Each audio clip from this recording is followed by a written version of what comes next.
fine and happy. Today we will read this chapter third, tribal Dikijs and the wizards. Okay, let us start now this chapter. The amazing control of the British colonialism affected the all section of the society. जैसे जैसे अंग्रेजों द्वारा जब भारत पर शासन होता चला गया तो धीरे धीरे भारत की जो भी सोशल थी, जो भी सेक्शन थे, वो धीरे धीरे अफेक्टेड होते ही चले गए. पर्टिकुलरली द ट्राइबल ग्रुप, सबसे उनमें मुख्य है आदि जनजाति. However tribal community of Bharat, particularly the Adivasi of Jharkhand, जिस तरह भारत की जो आदि जनजाति है, जैसे झारखंड की, छत्तीसगढ़ की, उड़ीसा की या फिर बंगाल की, धीरे धीरे वो भी बदलते चले गए. And the pressure that were coming from the British, और अंग्रेजों द्वारा उन पर भी शासन करने की नीति को जब उनके ऊपर प्रेशर और दबाव बनाया जाने लगा कि यहाँ भी इन क्षेत्रों में अंग्रेजों का शासन हो जाए, तो सबसे ज्यादा जो इफेक्ट पड़ा वो इन जनजातियों पर पड़ा. Okay, the tribal way of life. The tribal people mostly lived in remote area and were concentrated in the heavily forested area. जो ये आदि जनजाति होती है मुख्य रूप से घने वनों में निवास करती है. There were many tribal groups in Bharat में ऐसी जनजाति के कुछ ग्रुप्स हैं, जैसे some of them were the मुंदास, इनमें कुछ ग्रुप है मुंदास, संथाल और द ओरिगन्स, जो कहाँ पर है, चोटांगनपुर में है, और बागीज, गॉड और द कॉन्स कहाँ पर है, सेंट्रल भारत में. उसी तरह खासी और द नागा जनजाति नॉर्थ ईस्ट भारत में निवास करती है. Okay, by the 19th century tribal peoples in different parts of the Bharat undertook a variety of activities. जिस तरह 19वीं शताब्दी में जो आदिम जनजाति है, जब उसे अन्य क्रिया विधियों के अनुसार नापा गया, अर्थात आंका गया, we will now look at some of the most famous activities of the ancient people in Bharat. तो प्राचीन भारत में सबसे ज्यादा जो महत्वपूर्ण रोल प्ले करती है वो यही जनजाति करती है. ओके, फिर है society. The tribes did not follow social rules. जो ट्राइब जनजाति है वो किसी भी सामाजिक रीति रिवाज को नहीं मानती. And rituals laid down by the ब्राह्मण, और जो भी ब्राह्मण द्वारा बनाए गए रीति रिवाज है ना वह उनको मानती है. There was more equality among them, बल्कि वह सभी के साथ समानता का अधिकार रखती है.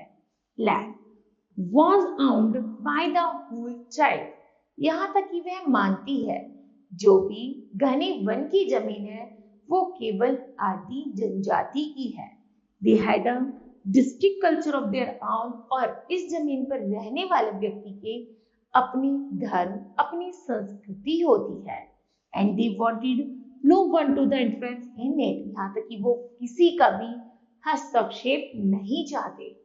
Each tribal groups had its own custom, rituals and life, क्योंकि प्रत्येक जनजाति के अपने धर्म, संस्कृति और रीति रिवाज होते हैं. ओके, नेक्स्ट है economy. The tribal people dependent on the natural resources, यहाँ तक कि जो आदि जनजाति है वो वास्तविक रूप से प्राकृतिक संसाधनों पर निर्धारित रहती है. The reason they lived in, जिन प्रदेशों में वो रहती हैं. Some tribes settle down in the area permanently, तो वह कुछ क्षेत्रों को अपना परमानेंट आवास बना लेते हैं, कुछ को other had a nomadic lifestyle, और किसी को पशुचारण विधि द्वारा जीते हैं. And the move from one place to another place, और उनका लाइफस्टाइल ऐसा होता है वह एक स्थान को छोड़कर जब चाहे दूसरे स्थान पर भी चले जाते हैं और वहां पर साफ सफाई करते हैं, खेती करते हैं और तब तक रहते हैं जब तक वह जमीन बंजर ना हो जाती. बंजर होने के कारण फिर वे लोग आगे दूसरी जमीन पर पलायन कर जाते हैं। इस तरह की वो नोमैडिक लाइफ भी जीते हैं। The tribal were engaged in the different activities. Okay, फिर है shifting cultivation. The tribals living in the central Bharat, मध्य भारत में इस तरह की जनजाति पाई जाती है। And the north east generally, या फिर नॉर्थ ईस्ट में आदि जनजाति पाई जाती है जिनका मुख्य कार्य होता है शिफ्टिंग कल्टीवेशन करना। It is the cold zoom cultivation. इस तरह की खेती को जूमिंग कृषि भी कहते हैं या फिर स्लैश एंड बर्न कल्टीवेशन भी कहते हैं। साफ करो, जलाओ और खेती करो। Okay, it was done on A small patches of land. ये क्या करते हैं लोग, जमीन का एक छोटा सा एरिया को साफ करते हैं। मोस्टली इन द फॉरेस्ट, जंगलों में ही the cultivators cut the tree tops to allow sunlight, और ऊंचे ऊंचे पेड़ों को काट देते हैं जिससे सूर्य की रोशनी जमीन तक आ सके। दे बर्न द वेजिटेशन, और आसपास की वनस्पतियों को जला देते हैं to clear it for cultivation, और उस जमीन को साफ कर कर खेती करते हैं। Once the crop was ready, जब फसल तैयार हो जाती है, पक जाती है, they moved to another field, उसके बाद वह दूसरे क्षेत्रों में चले जाते हैं। And left them field fallow for several year, और कुछ सालों तक वहीं रहते हैं। अर्थात जब तक जमीन पर खेती हो रही है तब तक वह कुछ सालों तक वहीं रहेंगे, और जब जमीन फसल देना अर्थात कल्टीवेशन करना बंद कर देगी तब वह उस जमीन को छोड़कर आगे दूसरे क्षेत्रों में बढ़ जाते हैं, जिसे शिफ्टिंग कल्टीवेशन, जूमिंग कल्टीवेशन या फिर स्लैश एंड बर्न कल्टीवेशन भी कहते हैं। ओके, नेक्स्ट है हंटिंग एंड द गैदरिंग, शिकार करना और इकट्ठा करना। The tribes were dependent on the forest, जो ट्राइब जनजाति है मुख्य रूप से वनों पर आधारित होती है। फॉर ऑल देयर नीड्स, जो भी उनकी जरूरत होती है सब उन्हें वनों से प्राप्त हो जाती है। Most of them lived bye hunting and the gathering forest produce, वो क्या करते हैं, वनों में शिकार करना और भोजन इकट्ठा करना मुख्य कार्य करते हैं। They used many forest shrubs and the herbs to the medicinal purpose, यहाँ तक कि कुछ shrub और herbs को वो मेडिकल पर्पज में भी यूज करते हैं। They sold forest produce in the local market, यहाँ तक कि आसपास के निजी क्षेत्र में जाकर भी वो अपना सामान फॉरेस्ट से गेट किया हुआ प्रोड्यूस क्या करते हैं, उसको सेल आउट कर देते हैं। The Dikijs of the central Bharat refuse to work for others, यहाँ पे Dikijs जनजाति जो होती है उसे मध्य भारत में काम करने का परमिशन नहीं दी जाती। Tribal groups had to the indulge in buy and the sell activities to get the goods that were not produced, यहाँ तक कि ऐसी जनजाति जो वनों से सामान प्राप्त करके उसे आसानी से बेच सकती है, खरीद सकती है विद इन द लोकेलिटी, और अपने आसपासी क्षेत्र में उसका उत्पादन नहीं कर सकती। बस this made them dependent on traders and the money lenders, क्योंकि कुछ जनजाति इनमें से मनी लैंड ट्रेडर्स और या मनी लेंडर्स पर भी आधारित होती है। ओके, नेक्स्ट है herding and the rearing. Some tribal groups lived by herding and the rearing animals.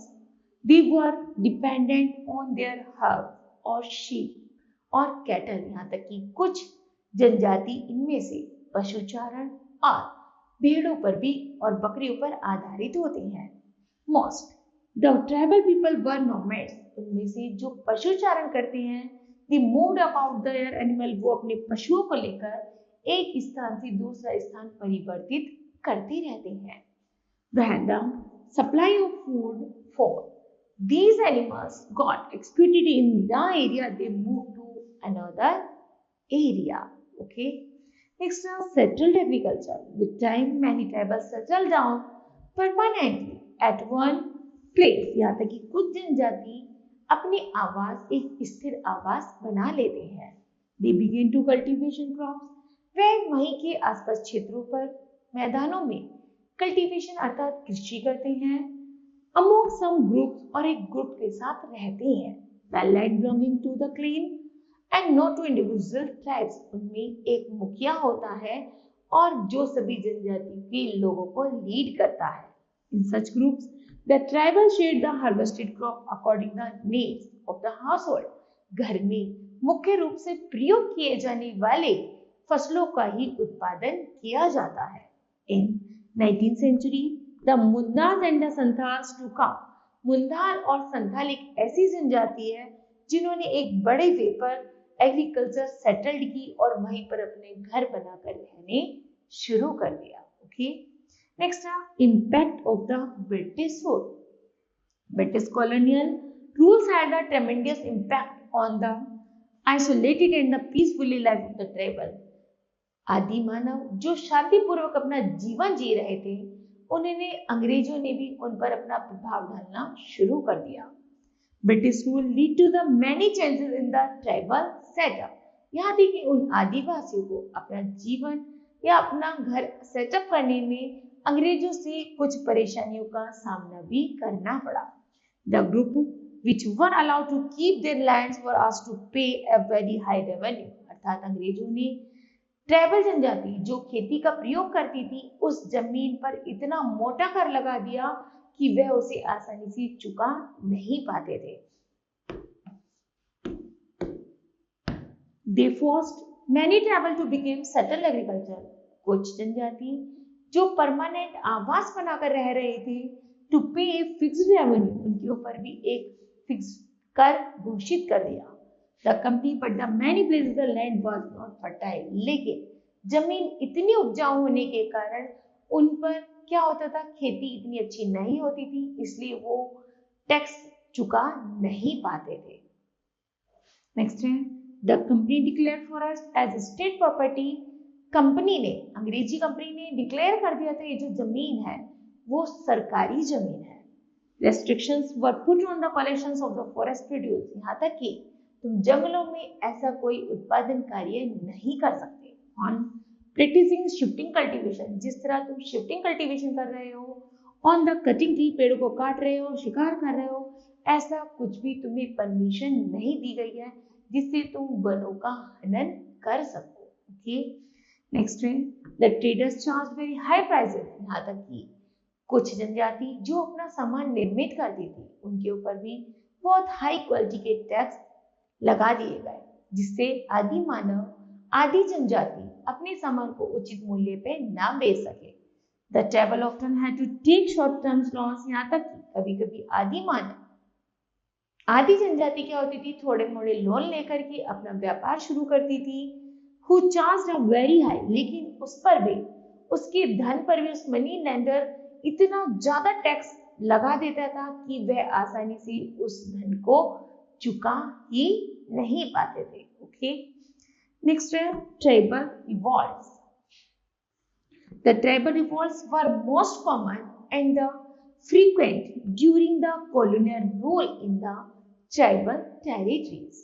The Pole rebellions of the 1831 to 1832 and the Santhal rebellion of the 1855 was major rebellions. The organs under the leadership of the Jatra organ also rebelled. The most widespread and the long-lasting protest, however, was that of the मुंदास। यहाँ तक कि इन जनजातियों ने, मुंडा जनजातियों ने बहुत सारे revolts अर्थात क्रांति भी शुरू कर दी अगेंस्ट द ब्रिटिश रूलर, और उन्होंने जगह जगह समय समय आने पर उन्होंने अंग्रेजों के प्रति आंदोलन करने शुरू किए और अपने आप को बचाना शुरू कर दिया, जिससे इन सारी परेशानियों से वो आसानी से बच सके। ओके, नेक्स्ट है संथाल हुल। When the zamindari system was introduced in Bengal presidency, जब बंगाल में जमींदारी प्रथा शुरू की गई, the British and the zamindars claimed the traditional Santhal. तो अंग्रेजों ने जमींदारों से मिलकर जो संथाल जनजाति थी उनके ऊपर बहुत मोटा टैक्स लगाना शुरू कर दिया था। The Santals were exploited mercilessly। जो संथाल जनजाति थी वो बुरी तरह से अंग्रेजों द्वारा, जमींदारों द्वारा प्रभावित होने लगी। by the landlords who charge exorbitant rates। यहाँ तक कि उन्होंने उस दर की इतनी अधिक कीमत रख दी थी कि जितना तो उसका मूल्य भी नहीं था।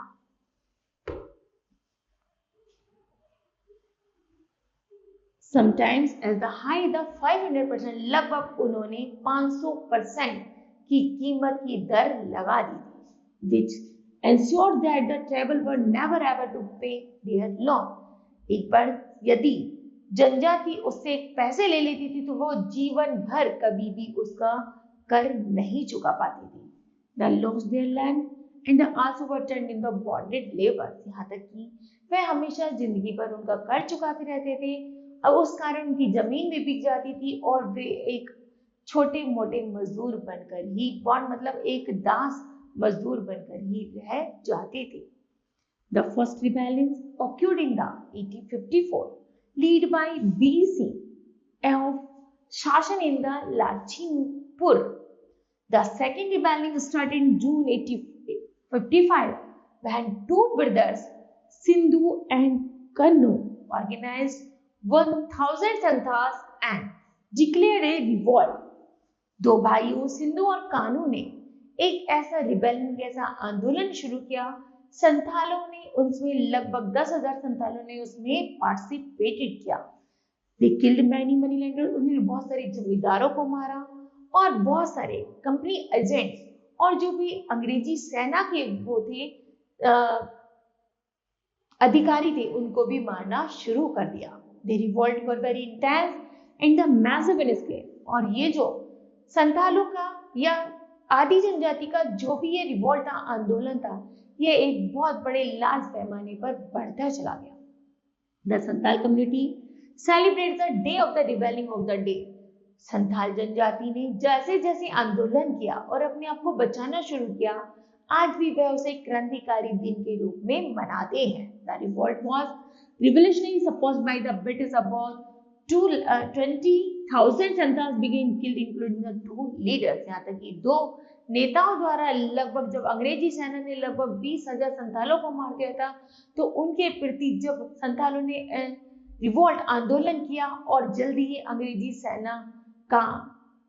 सेना पर अपना आधिपत्य जमा लिया था। ओके, फिर है Munda rebellion. The Munda rebellion was one of the most powerful tribal revolts of the 19th century. 19वीं शताब्दी का सबसे बड़ा जो क्रांतिकारी आंदोलन शुरू हुआ वो आदि जनजाति के मुंडा से शुरू हुआ। Concentrated in the Chotanagpur region, जैसे कि उन्होंने चोटांगनपुर क्षेत्र में देखा कि it was led by the Birsa Munda, कि यहाँ पर जो नेतृत्व कर रहा है उन रिबेलियनों का वो है बिरसा मुंडा। बिरसा मुंडा द उल्लंघन ऑन द ग्रेट टमोटी, वह एक महान नेता की तरह, महान लीडर की तरह सारे जनजाति लोगों का क्या कर रहा था, एक अच्छा खासा उनको लीड कर रहा था जिससे वो अपने अधिकारों को गेट कर सके। And at the driving of the British, उनका उद्देश्य था अंग्रेजों को अपने क्षेत्र से बाहर निकालना। And there agent in the establish Mundara, और जल्दी ही अपने क्षेत्र पर मुंडा राज घोषित करना।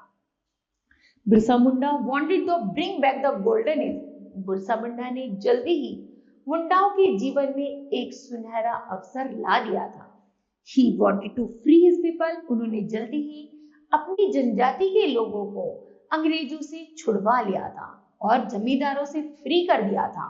And he asked the tribes to forcefully take back and the land that the British had taken away from them। उन्होंने जल्दी ही जमींदारों और अंग्रेजों से उन लोगों को उनकी जमीन वापस दिला दी थी जो उन्होंने कारणवश हड़प ली थी।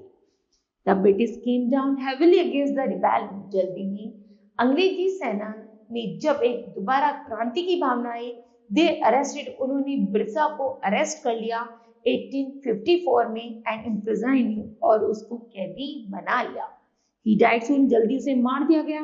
Movement fizzled out after this through sporadic protest continued। Okay, these were the main uprising the non-frontier tribal। अब अंग्रेजों के सामने कोई भी ऐसी जनजाति नहीं बची थी जो उनका लीड कर सके। The frontier tribals also revolt against the British annexations of their land। लेकिन फिर भी उन सारे मुंडा ने, सारी जनजाति ने एक सूत्र में खड़े होकर अंग्रेजों के प्रति आंदोलन किया। The main frontier tribal uprising were the खासी अपराइजिंग। उसके बाद उन्होंने खासी जनजाति को मिला लिया। अहोम्स का आंदोलन शुरू हुआ और सिंह पॉन्स रिबेलिंग शुरू हुआ 1830 to 1855। इन 20वीं शताब्दी में रानी गैधेनुलु लीड द नागा मूवमेंट। उन्होंने नागा जनजाति का, रानी दीगाबाई ने आंदोलन शुरू किया और अंग्रेजों को अपने क्षेत्र से बाहर कर दिया। Okay, then kids, this chapter will be completed. I hope that you understood well. Thank you. Have a nice day.